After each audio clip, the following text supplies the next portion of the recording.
श्री गुरु गोबिंद सिंह तारा तारा पर पुन पुन से साजे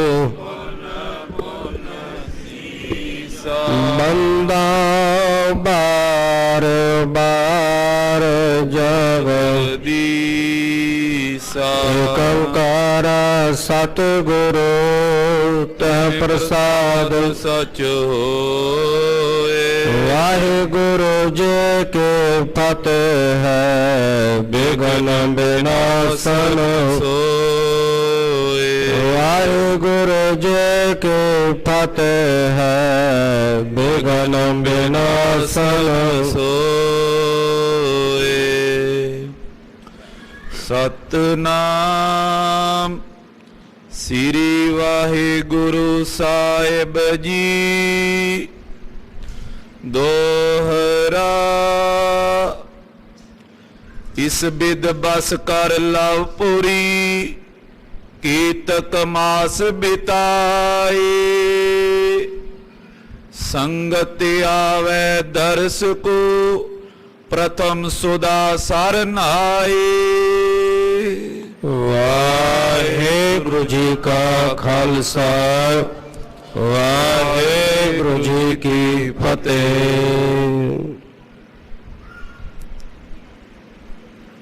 तेग बहादुर सिमरिया घर नौ निध आवे धाए। सब थाए होए सहाय। ऐसे दीन दयाल पातशाह परम कृपालु सतगुरु धन धन साहिब श्री गुरु तेग बहादुर साहिब जी सतगुਰਾਂ जी ਦੇ ਪਾਵਨ ਪਵਿੱਤਰ ਅਸਥਾਨ ਗੁਰਦੁਆਰਾ ਸ਼੍ਰੀ ਦੁਖ ਨਿਵਾਰਨ ਸਾਹਿਬ ਵਿਖੇ ਚਾਵਰ ਸ਼ਾਤਰ ਤਾਕਤ ਦੇ ਮਾਲਕ ਰਾਜਾਨ ਰਾਜਪਾਨ ਆਨ ਭਾਨ ਦੇਵਾਨ ਦੇਵ ਉਪਮਾ ਮਹਾਨ ਦੇਨ ਦੁਨੀ ਦੇ ਮਾਲਕ ਸ਼ਬਦ ਗੁਰੂ ਧੰਨ ਧੰਨ ਸਾਹਿਬ ਸ੍ਰੀ ਗੁਰੂ ਗ੍ਰੰਥ ਸਾਹਿਬ ਪਾਤਸ਼ਾਹ ਜੀ ਦੀ ਪਾਵਨ ਪਵਿੱਤਰ ਮੁਕੱਦਸ ਗੋਦ ਅੰਦਰ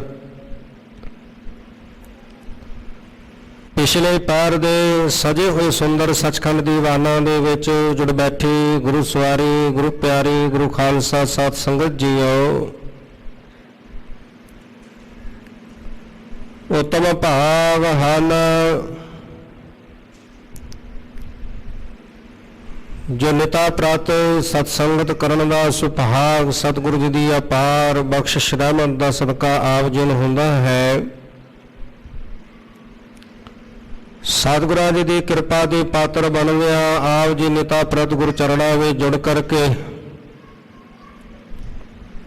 ਅੰਮ੍ਰਿਤਮਈ ਬਾਣੀ ਦੇ ਸ਼ਬਦ ਕੀਰਤਨ ਚੱਲ ਰਹੀ ਲੜੀਵਾਰ ਗੁਰ ਇਤਿਹਾਸ ਦੀ ਵਿਚਾਰ ਨੂੰ ਸਰਵਣ ਕਰਕੇ ਮਨੁੱਖਾ ਜੀਵਨ ਨੂੰ ਸਫਲ ਬਣਾਉਣ ਦਾ ਯਤਨ ਕਰਦੇ ਹੋ।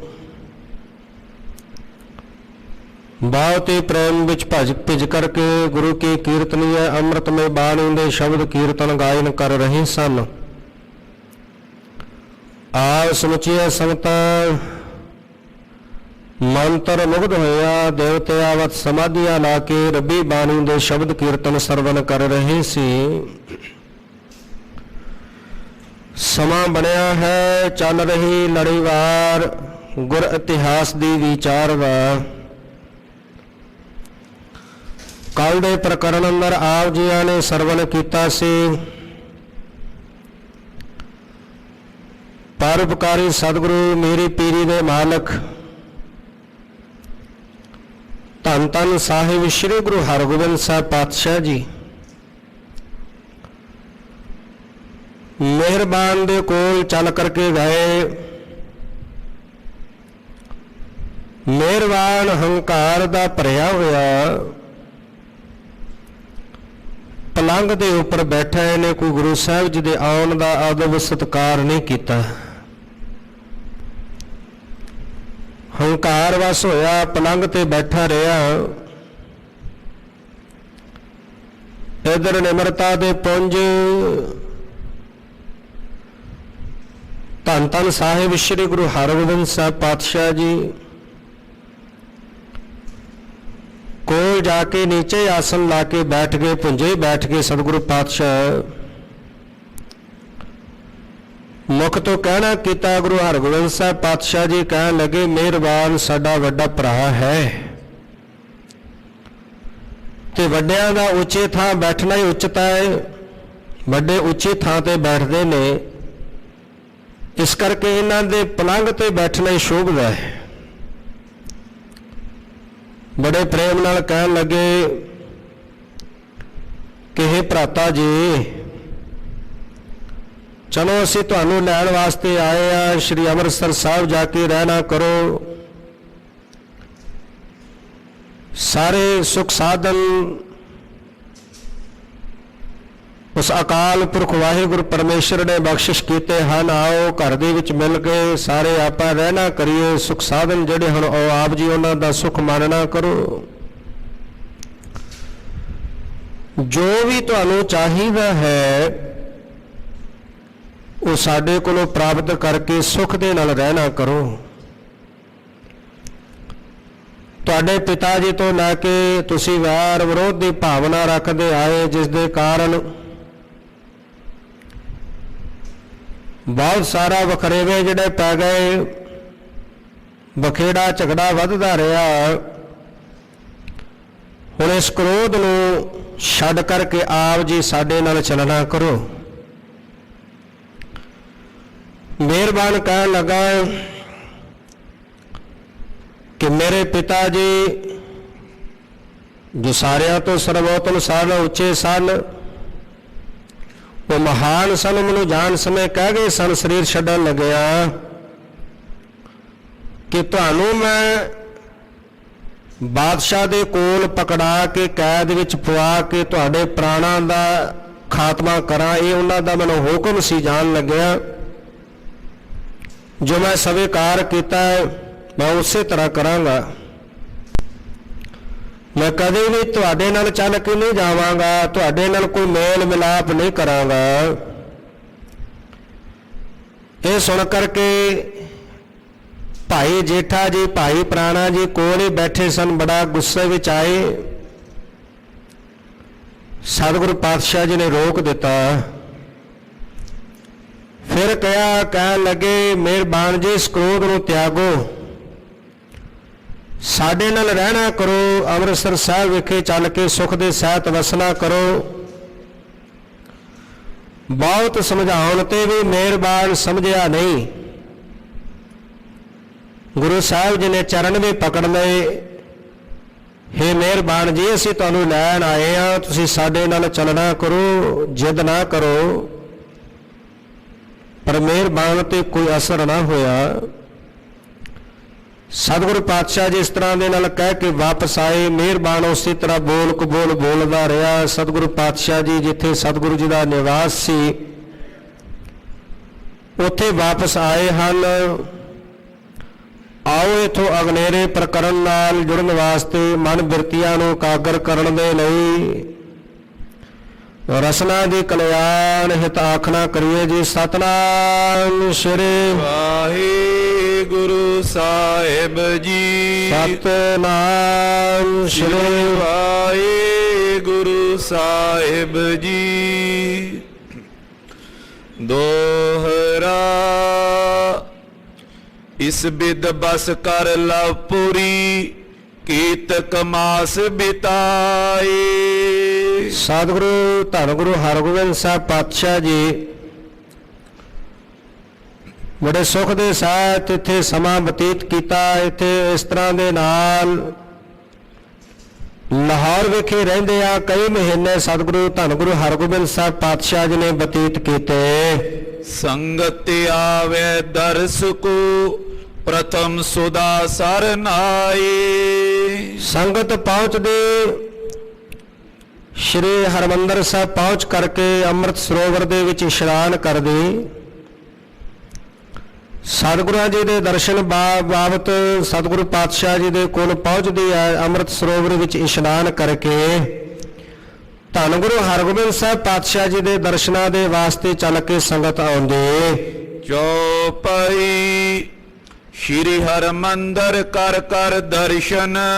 ਸ਼੍ਰੀ ਹਰਿਮੰਦਰ ਸਾਹਿਬ ਜੀ ਦੇ ਦਰਸ਼ਨ ਕਰਕੇ ਜਿੰਨੀਆਂ ਵੀ ਸੰਗਤਾਂ ਦੂਰ ਦਰਾਜ਼ ਦੇ ਇਲਾਕੇ ਤੋਂ ਚੱਲ ਕੇ ਪਹੁੰਚਦੀਆਂ ਸੱਚਖੰਡ ਸ਼੍ਰੀ ਹਰਿਮੰਦਰ ਸਾਹਿਬ ਦੇ ਦਰਸ਼ਨਾਂ ਵਾਸਤੇ, ਕਿਉਂਕਿ ਕਿਸੇ ਵੀ ਕੋਨੇ ਵਿੱਚ ਕਿਸੇ ਵੀ ਧਰਤੀ ਤੇ ਜਿਹੜਾ ਬੈਠਾ ਹੋਇਆ ਗੁਰੂ ਕਾ ਸਿੱਖ ਹੈ, ਸੱਚਖੰਡ ਸ਼੍ਰੀ ਹਰਿਮੰਦਰ ਸਾਹਿਬ ਦੇ ਨਾਲ ਜਿਹੜਾ ਪਿਆਰ ਹੈ, ਪ੍ਰੇਮ ਸਨੇਹ ਹੈ, ਉਹਦੀ ਹਰ ਵੇਲੇ ਤਾਂਘ ਬਣੀ ਰਹਿੰਦੀ ਹੈ, ਤੜਪ ਰਹਿੰਦੀ ਹੈ ਕਿ ਕਦੋਂ ਮੈਂ ਸੱਚਖੰਡ ਸ਼੍ਰੀ ਹਰਿਮੰਦਰ ਸਾਹਿਬ ਪਹੁੰਚ ਕਰਕੇ ਉਸ ਪਾਵਨ ਪਵਿੱਤਰ ਸਤਿਗੁਰਾਂ ਜੀ ਦੇ ਦਰਬਾਰ ਦੇ ਵਿੱਚ ਪਹੁੰਚ ਕਰਕੇ ਗੁਰੂ ਚਰਨਾਂ ਵਿੱਚ ਨਤਮਸਤਕ ਹੋਵਾਂ, ਕਦੋਂ ਮੈਂ ਉਸ ਪਾਵਨ ਸਰੋਵਰ ਵਿੱਚ ਜਾ ਕੇ ਇਸ਼ਨਾਨ ਕਰਾਂ। ਇਸ ਕਰਕੇ ਗੁਰੂ ਕਾ ਸਿੱਖ ਹਰ ਰੋਜ਼ ਅਰਦਾਸ ਕਰਦਾ, ਇੱਕ ਅਰਦਾਸ ਪਾਠ ਕੀਰਤ ਕੀ ਗੁਰੂ ਰਾਮਦਾਸ ਰਾਖੋ ਸ਼ਰਣਾਈ। ਇਹ ਲੋਚਾ ਇਹ ਤਾਂਘ ਬਣੀ ਰਹਿੰਦੀ ਹੈ। ਇਸ ਤਰ੍ਹਾਂ ਦੀ ਲੋਚਾ ਇਹ ਤਾਂਘ ਪ੍ਰੇਮ ਲੈ ਕਰਕੇ ਸੰਗਤਾਂ ਸੱਚਖੰਡ ਸ਼੍ਰੀ ਹਰਿਮੰਦਰ ਸਾਹਿਬ ਪਹੁੰਚਦੀਆਂ। ਸੱਚਖੰਡ ਸ਼੍ਰੀ ਹਰਿਮੰਦਰ ਸਾਹਿਬ ਪਹੁੰਚ ਕਰਕੇ ਪਾਵਨ ਅਸਥਾਨ ਦੇ ਦਰਸ਼ਨ ਕਰਦੀਆਂ। ਸੁਨ ਪੁਨਿਆਈ ਗੁਰੂ ਪਗ ਪਰਸਨ। ਫਿਰ ਗੁਰੂ ਸਾਹਿਬ ਜੀ ਦੇ ਦਰਸ਼ਨ ਕਰਨ ਵਾਸਤੇ, ਗੁਰੂ ਸਾਹਿਬ ਜੀ ਦੇ ਚਰਨ ਪਰਸਨ ਵਾਸਤੇ ਚੱਲ ਕੇ ਆਉਂਦੀਆਂ।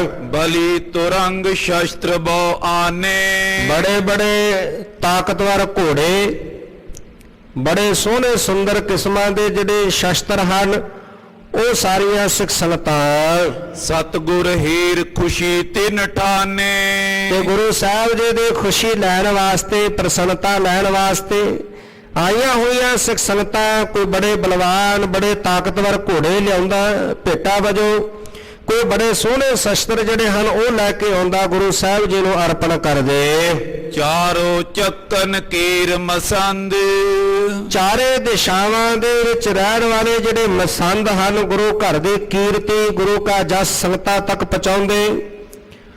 ਚਾਰੋਂ ਦਿਸ਼ਾਵਾਂ ਦੇ ਵਿੱਚ ਗੁਰੂ ਘਰ ਦੀ ਸੇਵਾ ਨਿਭਾਉਣ ਵਾਲੇ ਜਿਤਨੇ ਵੀ ਮਸੰਦ ਹਨ, ਆਨੇ ਗੁਰ ਕੋ ਦਰਬ ਬਿਲੰਦ।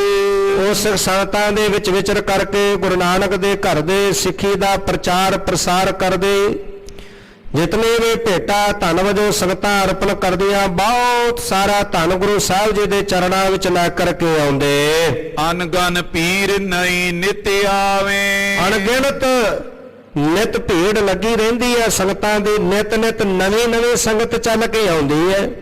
ਜਿੱਥੇ ਜਿੱਥੇ ਵੀ ਗੁਰੂ ਕਾ ਜਸ ਪਸਰਦਾ, ਜਿੱਥੇ ਜਿੱਥੇ ਵੀ ਸੰਗਤਾਂ ਸੁਣਦੀਆਂ ਗੁਰੂ ਕੀ ਮਹਾਨ ਕੀਰਤੀ, ਗੁਰੂ ਘਰ ਦਾ ਜਸ ਸੁਣ ਕੇ ਨਵੀਆਂ ਨਵੀਆਂ ਸੰਗਤਾਂ ਅਣਗਿਣਤ ਵੱਡੀ ਗਿਣਤੀ ਵਿੱਚ ਚੱਲ ਕੇ ਪਹੁੰਚਦੀਆਂ ਹਨ।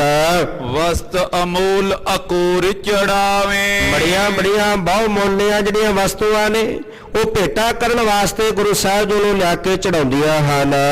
ਜੈ ਕਹਿੰਤੇ ਹਿਆ ਆਛੋ ਟੋਰ। ਕਿੱਥੋਂ ਕਿੱਥੋਂ ਚੰਗੇ ਕਿਸਮ ਦੇ ਜਿਹੜੇ ਘੋੜੇ ਹਨ, ਕਿਉਂਕਿ ਗੁਰੂ ਸਾਹਿਬ ਜੀ ਨੇ ਜਦੋਂ ਸਤਿਗੁਰੂ ਪਾਤਸ਼ਾਹ ਜੀ ਗੁਰਤਾ ਗੱਦੀ ਤੇ ਬਿਰਾਜਮਾਨ ਹੋਏ, ਮੇਰੀ ਪੀਰੀ ਦੀਆਂ ਤਲਵਾਰਾਂ ਧਾਰਨ ਕੀਤੀਆਂ। ਸਤਿਗੁਰੂ ਪਾਤਸ਼ਾਹ ਜੀ ਨੇ ਸਿੱਖ ਸੰਗਤਾਂ ਨੂੰ ਹੁਕਮ ਕੀਤਾ ਸੀ ਕਿ ਚੰਗੇ ਕਿਸਮ ਦੇ ਘੋੜੇ ਭੇਟ ਕੀਤੇ ਜਾਣ, ਚੰਗੇ ਸ਼ਸਤਰ ਜਿਹੜੇ ਹਨ ਭੇਟਾ ਵਜੋਂ ਉਹ ਭੇਟ ਕੀਤੇ ਜਾਣ। ਉਸੇ ਤਰ੍ਹਾਂ ਸਿੱਖ ਸੰਗਤਾਂ ਵੱਖ-ਵੱਖ ਇਲਾਕਿਆਂ ਦੇ ਵਿੱਚੋਂ ਚੰਗੇ ਕਿਸਮ ਦੇ ਜਿਹੜੇ ਘੋੜੇ ਹਨ ਉਹ ਲੱਭ ਕਰਕੇ ਭਾਲ ਕਰਕੇ ਦੇ ਦੇ ਦਰਬ ਲਿਆਏ ਗੁਰ ਔਰ। ਬਹੁਤ ਸਾਰਾ ਧਨ ਖਰਚ ਕੇ ਉਹਨਾਂ ਘੋੜਿਆਂ ਤੇ, ਉਹਨੇ ਘੋੜਿਆਂ ਦੀ ਜਿੰਨੀ ਵੀ ਕੀਮਤ ਹੁੰਦੀ, ਬਹੁਤ ਧਨ ਖਰਚ ਕੇ ਉਹ ਘੋੜੇ ਜਿਹੜੇ ਹਨ ਦੇਸ਼ਾਂ ਵਿਦੇਸ਼ਾਂ ਵਿੱਚ ਫਿਰ ਕਰਕੇ ਭਾਲ ਕੇ ਲੈ ਕੇ ਆਉਂਦੇ।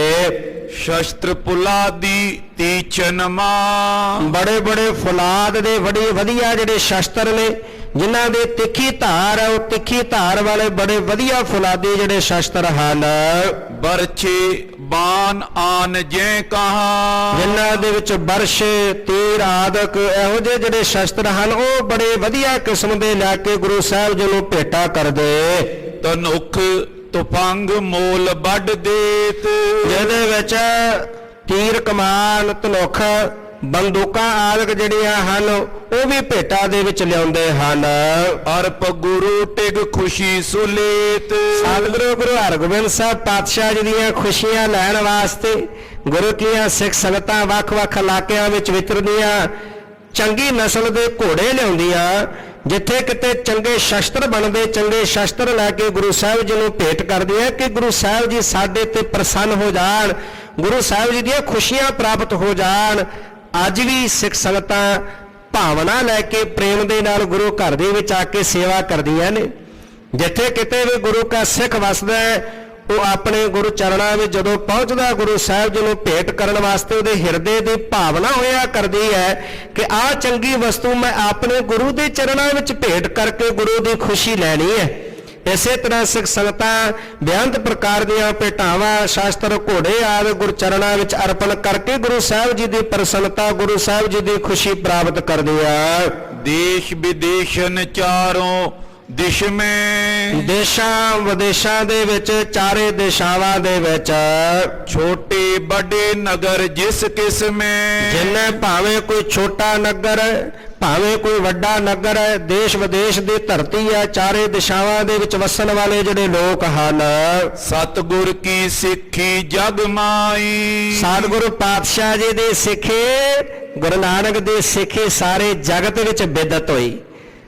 ਗੁਰੂ ਕਾ ਜਸ ਚਾਰੇ ਪਾਸੇ ਪਸਰਿਆ। ਸਤਿਗੁਰੂ ਗੁਰੂ ਹਰਗੋਬਿੰਦ ਸਾਹਿਬ ਪਾਤਸ਼ਾਹ ਜੀ ਦਾ ਮਹਾਨ ਸ੍ਰੇਸ਼ਟ ਸੁਜਸ ਭਾਵੇਂ ਕੋਈ ਛੋਟਾ ਨਗਰ ਹੈ ਭਾਵੇਂ ਕੋਈ ਵੱਡਾ ਨਗਰ ਹੈ ਦੇਸ਼ ਦੀ ਧਰਤੀ ਹੈ ਵਿਦੇਸ਼ ਦੀ ਧਰਤੀ ਹੈ ਚਾਰੇ ਦਿਸ਼ਾਵਾਂ ਵਿੱਚ ਵਸਣ ਵਾਲੇ ਲੋਕਾਂ ਤੱਕ ਗੁਰੂ ਕਾ ਮਹਾਨ ਜਸ ਫੈਲਿਆ। ਜੈਨੇ ਹੋਏ ਅਸਥਲ ਕੋ ਨਾਈ ਜਿੱਥੇ ਗੁਰੂ ਕਾ ਜਸ ਨਾ ਪਸਰਿਆ ਹੋਵੇ ਜਿੱਥੇ ਗੁਰੂ ਕੀ ਸਿੱਖੀ ਨਾ ਪਹੁੰਚੀ ਹੋਵੇ ਐਸਾ ਕੋਈ ਥਾਂ ਐਸੀ ਕੋਈ ਥਾਂ ਹੈ ਹੀ ਨਹੀਂ।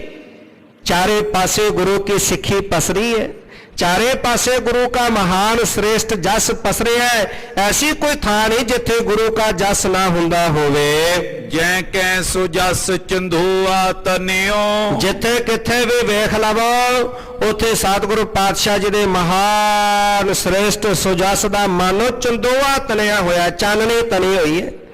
ਮਹਾਨ ਗੁਰੂ ਕਾ ਜਸ ਜਿਹੜਾ ਉਹ ਫੈਲਿਆ ਹੈ। ਨੈ ਕੋ ਅਸ ਜਿਨ ਸੁਨਿਓ ਨਾ ਪੰਨਿਓ ਤੇ ਦੁਨੀਆ ਦੇ ਸੰਸਾਰ ਦੇ ਵਿੱਚ ਵਸਣ ਵਾਲਾ ਐਸਾ ਕੋਈ ਮਨੁੱਖ ਨਹੀਂ ਹੋ ਸਕਦਾ ਜਿਹਨੇ ਗੁਰੂ ਕਾ ਮਹਾਨ ਸ੍ਰੇਸ਼ਟ ਸੁਜਸ ਨਾ ਸੁਣਿਆ ਹੋਵੇ। ਦੁਨੀਆ ਦੇ ਵਿੱਚ ਹਰ ਵਸਣ ਵਾਲਾ ਮਨੁੱਖ ਗੁਰੂ ਕੀ ਕੀਰਤੀ ਤੋਂ ਜਾਣੂ ਹੈ। ਗੁਰੂ ਕਾ ਮਹਾਨ ਸ੍ਰੇਸ਼ਟ ਜਸ ਸੁਣਿਆ ਸਭ ਨੇ। ਇੱਥੇ ਕਵੀ ਸੰਤੋਖ ਸਿੰਘ ਲਿਖਦੇ ਨੇ ਕਿ ਦੁਨੀਆ ਦੇ ਸੰਸਾਰ ਦੇ ਅੰਦਰ ਇਸ ਧਰਤੀ ਤੇ ਵਸਣ ਵਾਲਾ ਐਸਾ ਕੋਈ ਮਨੁੱਖ ਨਹੀਂ ਜਿਹਨੇ ਗੁਰੂ ਸਾਹਿਬ ਜੀ ਦੀ ਮਹਾਨ ਕੀਰਤੀ ਨੂੰ ਨਾ ਸੁਣਿਆ ਹੋਵੇ। ਦੋਹਰਾ ਸੱਤਾ ਅਰ ਬਲਵੰਡ ਜੁਗ ਹੁਤੇ ਰਬਾਬੀ ਪਾਸ ਤੇ ਸਤਿਗੁਰੂ ਪਾਤਸ਼ਾਹ ਜੀ ਦੇ ਘਰ ਦੇ ਵਿੱਚ ਧੰਨ ਗੁਰੂ ਅਰਜਨ ਦੇਵ ਪਾਤਸ਼ਾਹ ਜੀ ਦੇ ਸਮੇਂ ਤੋਂ ਹੀ ਭਾਈ ਸੱਤਾ ਤੇ ਭਾਈ ਬਲਵੰਡ ਜੀ ਇਹ ਗੁਰੂ ਕਾ ਜਸ ਕਰਨ ਦਾ ਗੁਰੂ ਕੀ ਕੀਰਤੀ ਕਰਨ ਦਾ ਰੱਬੀ ਬਾਣੀ ਦਾ ਕੀਰਤਨ ਕਰਦੇ ਸਨ। ਇਹ ਸੇਵਾ ਭਾਈ ਸੱਤਾ ਤੇ ਭਾਈ ਬਲਵੰਡ ਜੀ ਨਿਭਾਉਂਦੇ ਸਨ। ਕਰ ਕੀਰਤਨ ਰਾਗ ਤੁਨ ਸਭ ਉਰ ਦੇਤ ਹੁਲਾਸ ਐਸਾ ਪ੍ਰੇਮ ਵਿੱਚ ਭਿੱਜ ਕਰਕੇ ਰਬਾਬ ਦੇ ਨਾਲ ਰਾਗਾਂ ਦੇ ਵਿੱਚ ਬਾਣੀ ਦਾ ਗਾਇਨ ਕਰਦੇ ਕਿ ਸੁਣਨ ਵਾਲਿਆਂ ਦੇ ਹਿਰਦਿਆਂ ਨੂੰ ਪ੍ਰਸੰਨਤਾ ਪਹੁੰਚਦੀ ਸੁਣਨ ਵਾਲਿਆਂ ਦੇ ਹਿਰਦੇ ਪ੍ਰਸੰਨ ਹੋ ਜਾਂਦੇ ਸੁਣਨ ਵਾਲਿਆਂ ਦੇ ਹਿਰਦਿਆਂ ਵਿੱਚ ਆਨੰਦ ਵਰਤ ਜਾਂਦਾ। ਗੁਰੂ ਕੀ ਬਾਣੀ ਐਸੀ ਹੈ ਜਦੋਂ ਕੋਈ ਗੁਰੂ ਕਾ ਕੀਰਤਨੀਆ ਪ੍ਰੇਮ ਵਿੱਚ ਭਿੱਜ ਕਰਕੇ ਬਾਣੀ ਦਾ ਗਾਇਨ ਕਰਦਾ ਰਾਗ ਦੇ ਵਿੱਚ ਤੇ ਸੁਣ ਕਰਕੇ ਹਿਰਦੇ ਵਿੱਚ ਆਨੰਦ ਵਰਤ ਜਾਂਦਾ ਹੈ ਸੁਣ ਕਰਕੇ ਹਿਰਦੇ ਵਿੱਚ ਸ਼ਾਂਤੀ ਆ ਜਾਂਦੀ ਹੈ। ਐਸਾ ਮਹਾਨ ਰੱਬੀ ਬਾਣੀ ਦਾ ਕੀਰਤਨ ਜਿਹੜਾ ਕਰਦੇ ਰਾਗਾਂ ਦੇ ਵਿੱਚ ਸੰਗਤਾਂ ਦੇ ਹਿਰਦਿਆਂ ਵਿੱਚ ਹੁਲਾਸ ਆਨੰਦ ਖੇੜਾ ਪੈਦਾ ਕਰ ਦਿੰਦੇ। ਚੌਪਈ ਪਹੁੰਚਿਓ ਅੰਤ ਸਮਾਂ ਤਬ ਤਿੰਨ ਕੋ ਉਹਨਾਂ ਦਾ ਭਾਈ ਸਾਤਾ ਤੇ ਭਾਈ ਬਲਵੰਡਾ ਜੀ ਦਾ ਅੰਤਲਾ ਸਮਾਂ ਆਣ ਪਹੁੰਚਿਆ। ਇਹ ਪੰਜ ਭੌਤਿਕ ਸਰੀਰ ਦਾ ਤਿਆਗ ਕਰਨ ਦਾ ਸਮਾਂ ਜਿਹੜਾ ਉਹ ਨੇੜੇ ਆਣ ਪਹੁੰਚਿਆ ਹੈ। ਲਾਪੁਰ ਤਿਆਗ ਦੀਨ ਨਿਜ ਤਨ ਕੋ ਲਾਹੌਰ ਦੇ ਵਿੱਚ ਇਹਨਾਂ ਨੇ ਆਪਣੇ ਸਰੀਰ ਦਾ ਤਿਆਗ ਕਰ ਦਿੱਤਾ। ਅਪਰ ਰਬਾਬੀ ਬਾਬਕ ਨਾਮ ਤੇ ਇਸ ਤੋਂ ਬਾਅਦ ਜਿਹੜੇ ਗੁਰੂ ਘਰ ਦੇ ਵਿੱਚ ਕੀਰਤਨ ਦੀ ਸੇਵਾ ਸੀ ਉਹ ਭਾਈ ਬਾਬਕ ਜੀ ਨੂੰ ਦਿੱਤੀ ਗਈ। ਰਬਾਬੀ ਸਨ ਭਾਈ ਬਾਬਕ ਜੀ। ਇਹ ਭਾਈ ਸੱਤਾ ਤੇ ਭਾਈ ਬਲਵੰਡ ਜੀ ਦੇ ਖਾਨਦਾਨ ਵਿੱਚੋਂ ਹੀ ਸਨ। ਇਹਨਾਂ ਨੇ ਬਹੁਤ ਲੰਬਾ ਸਮਾਂ ਗੁਰੂ ਹਰਗੋਬਿੰਦ ਸਾਹਿਬ ਪਾਤਸ਼ਾਹ ਜੀ ਦੇ ਕੋਲ ਰਹਿ ਕੇ ਕੀਰਤਨ ਦੀ ਸੇਵਾ ਨਿਭਾਈ ਤੇ ਸਤਿਗੁਰੂ ਪਾਤਸ਼ਾਹ ਜੀ ਦੀ ਫੌਜ ਵਿੱਚ ਸ਼ਾਮਲ ਹੋ ਕੇ ਜੰਗਾਂ ਯੁੱਧਾਂ ਦੇ ਵਿੱਚ ਵੀ ਹਿੱਸਾ ਲਿਆ, ਵੱਡੀ ਸੇਵਾ ਕੀਤੀ।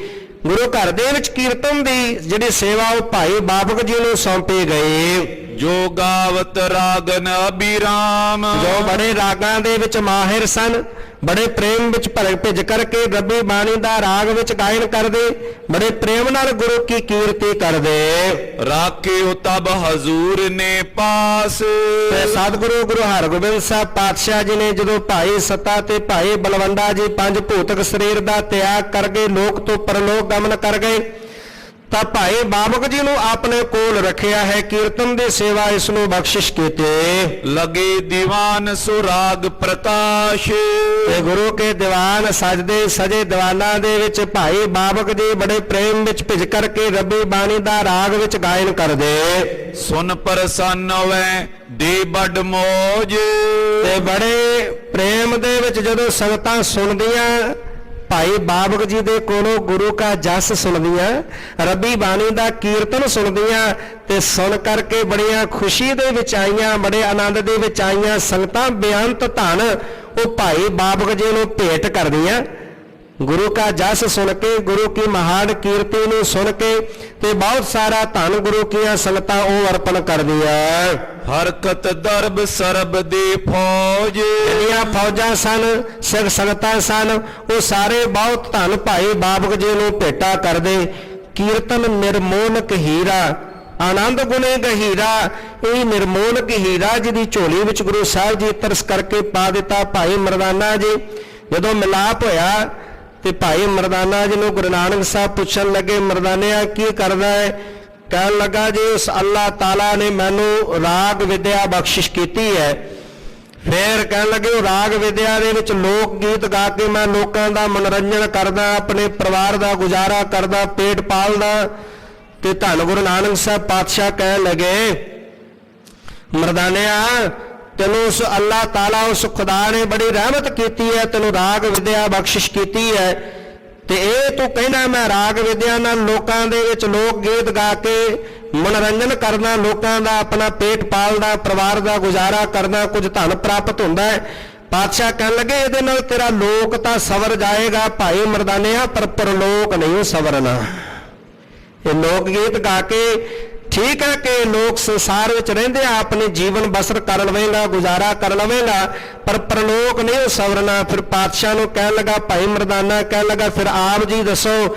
ਕਹਿੰਦੇ ਤੈਨੂੰ ਉਸ ਅੱਲਾਹ ਤਾਲਾ ਉਸ ਖੁਦਾ ਨੇ ਰਾਗ ਵਿਦਿਆ ਬਖਸ਼ਿਸ਼ ਕੀਤੀ ਹੈ ਤੇ ਜੇਕਰ ਇਸ ਰਾਗ ਵਿੱਚ ਤੂੰ ਉਸ ਅੱਲਾਹ ਤਾਲਾ ਦੇ ਉਸ ਪਰਮੇਸ਼ਰ ਦੀ ਵਾਹਿਗੁਰੂ ਦੀ ਖੁਦਾ ਦੀ ਸਿਫਤ ਕਰੇ ਤੇ ਜਦੋਂ ਖੁਦਾ ਦੀ ਸਿਫਤ ਕਰੇਗਾ ਮਰਦਾਨਿਆ ਤੇਰਾ ਲੋਕ ਵੀ ਸਵਰ ਜਾਏਗਾ, ਤੇਰਾ ਪਰਲੋਕ ਵੀ ਸਵਰ ਜਾਏਗਾ। ਇਹ ਲੋਕ ਸੁਖੀਏ ਪਰ ਲੋਕ ਸੁਹੇਲੇ ਗੁਰੂ ਨਾਨਕ ਤੇਰੇ ਕਰ ਦੇਵੇਗਾ। ਭਾਈ ਮਰਦਾਨੇ ਨੇ ਰਬਾਬ ਛੇੜੀ ਤੇ ਗੁਰੂ ਸਾਹਿਬ ਜੀ ਨੇ ਕੀ ਉਸ ਖੁਦਾ ਦੀ ਸਿਫਤ ਗਾਈ, ਬਾਣੀ ਗਾਈ ਤੇ ਪਸ਼ੂ ਪੰਛੀ ਵੀ ਝੂਮ ਉੱਠੇ। ਤੇ ਭਾਈ ਮਰਦਾਨਾ ਜਦੋਂ ਵੀ ਗੁਰੂ ਨਾਨਕ ਸਾਹਿਬ ਪਾਤਸ਼ਾਹ ਬਾਣੀ ਗਾਇਨ ਕਰਦੇ ਤੇ ਕਹਿੰਦੇ ਰਬਾਬਿਆ ਮਰਦਾਨਿਆ ਛੇੜ ਰਬਾਬ ਕਾਈ ਸਿਫਤ ਖੁਦਾ ਦੀ ਕਰੀਏ। ਤੇ ਭਾਈ ਮਰਦਾਨਾ ਜੀ ਫਿਰ ਵਜਦ ਵਿੱਚ ਆ ਕੇ ਰਬਾਬ ਵਜਾਉਂਦੇ ਤੇ ਗੁਰੂ ਨਾਨਕ ਸਾਹਿਬ ਪਾਤਸ਼ਾਹ ਬਾਣੀ ਦਾ ਗਾਇਨ ਕਰਦੇ। ਉਹ ਮਹਾਨ ਦਾਤ ਜਿਹੜੀ ਹੈ ਕੀਰਤਨ ਦੀ ਇਹਨਾਂ ਨੂੰ ਬਖਸ਼ਿਸ਼ ਕੀਤੀ। ਤੇ ਭਾਈ ਬਾਬਕ ਜੀ ਬੜੇ ਪ੍ਰੇਮ ਦੇ ਨਾਲ ਜਦੋਂ ਕੀਰਤੀ ਕਰਦੇ, ਕੀਰਤਨ ਕਰਦੇ, ਸਾਰੀਆਂ ਫੌਜਾਂ ਸਿੱਖ ਸੰਗਤਾਂ ਬਹੁਤ ਧਨ ਅਰਪਣ ਕਰਦੀਆਂ। ਕੀਤਕ ਮਾਸ ਬਿਤੇ ਸੁਧਿਆਈ ਕਈ ਮਹੀਨੇ ਜਿਹੜੇ ਸਨ ਉਹ ਜਦੋਂ ਬਤੀਤ ਹੋਏ, ਇਸ ਪ੍ਰਕਾਰ ਦੇ ਨਾਲ ਪਾਤਸ਼ਾਹ ਜੀ ਦੇ ਕੋਲ ਖਬਰ ਪਹੁੰਚੀ। ਕੁੱਪਾ ਰਿੜਿਓ ਸਬਨ ਮੁਖ ਗਾਈ ਕਹਿਣ ਲੱਗੇ ਪਾਤਸ਼ਾਹ ਜੀ ਕੁੱਪਾ ਰਿੜ ਗਿਆ। ਇਹ ਖਬਰ ਜਿਹੜੀ ਹੈ ਗੁਰੂ ਪਾਤਸ਼ਾਹ ਜੀ ਨੂੰ ਦਿੱਤੀ ਸਿੱਖ ਸੰਗਤਾਂ ਨੇ। ਜਹਾਂਗੀਰ ਪਰ ਲੋਕ ਸਿਧਾਰਾ ਦੱਸਣਾ ਕੀਤਾ ਕਿ ਜਹਾਂਗੀਰ ਬਾਦਸ਼ਾਹ ਸੀ ਉਸ ਸਮੇਂ ਦਾ, ਜਹਾਂਗੀਰ ਜਿਹੜਾ ਉਹ ਪਰਲੋਕ ਸਿਧਾਰ ਗਿਆ ਹੈ, ਉਹ ਆਪਣੇ ਪੰਜ ਭੌਤਿਕ ਸਰੀਰ ਦਾ ਉਸਨੇ ਤਿਆਗ ਕਰ ਦਿੱਤਾ ਹੈ। ਸ਼ਾਹਜਹਾਂ ਸਭ ਰਾਜ ਸੰਭਾਰਾ, ਅੱਗੇ ਉਹਦਾ ਜਿਹੜਾ ਪੁੱਤਰ ਹੈ ਸ਼ਾਹਜਹਾਨ, ਉਹ ਰਾਜ ਗੱਦੀ ਤੇ ਬੈਠਾ ਹੈ। ਸਭ ਦੇਸ਼ਨ ਪਰ ਹੁਕਮ ਚਲਾਇਓ, ਸਾਰੇ ਦੇਸ਼ਾਂ ਦੇ ਵਿੱਚ ਉਹਦਾ ਹੁਕਮ ਚੱਲਦਾ ਹੈ।